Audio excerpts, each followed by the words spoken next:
તો આ તરફ રાજકોટમાં આંતરરાષ્ટ્રીય એરપોર્ટ પર તંત્રની વધુ એક ગંભીર બેદરકારી સામે આવી।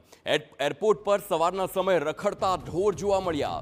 એરપોર્ટની અંદર રખડતા ઢોર જોવા મળતા અનેક સવાલ પણ ઊભા થયા। સમગ્ર ઘટનાનો વિડીયો હવે વાયરલ થઈ રહ્યો છે। અગાઉ પણ એરપોર્ટ તંત્રની ગંભીર બેદરકારીઓ સામે આવી ચૂકી છે। એવામાં આંતરરાષ્ટ્રીય એરપોર્ટમાં આ પ્રકારના દ્રશ્યો કેટલા અંશે યોગ્ય તે પણ સવાલ થઈ રહ્યા છે।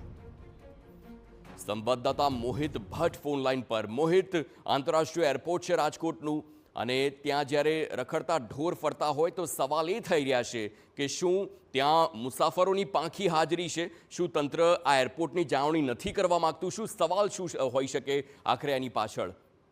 હાર્દિકા, પ્રથમ વખત નથી, અગાઉ પણ અનેક વખત આ પ્રકારના દ્રશ્યો છે તે સામે આવ્યા છે ને જ્યારે પણ આ પ્રકારના દ્રશ્યો છે તે સામે આવે ત્યારે એરપોર્ટ ઓથોરિટી છે તેમના દ્વારા દાવો કરવામાં આવતો હોય છે કે તેઓ આ જે સઘન વ્યવસ્થા છે તે કરશે ને આવું ફરી એકવાર નહીં બને, પરંતુ ફરી એકવાર આ પ્રકારના દ્રશ્યો છે તે સામે આવે છે। આ દ્રશ્યો સામે આવે છે તે રાજકોટના જે ઇન્ટરનેશનલ એરપોર્ટ ખાતેના દ્રશ્યો કે જ્યાં જે પશુઓ છે તે જે એરપોર્ટનું જે કમ્પાઉન્ડ છે ત્યાં ખુલ્લેઆમ રીતે ફરી રહ્યા છે।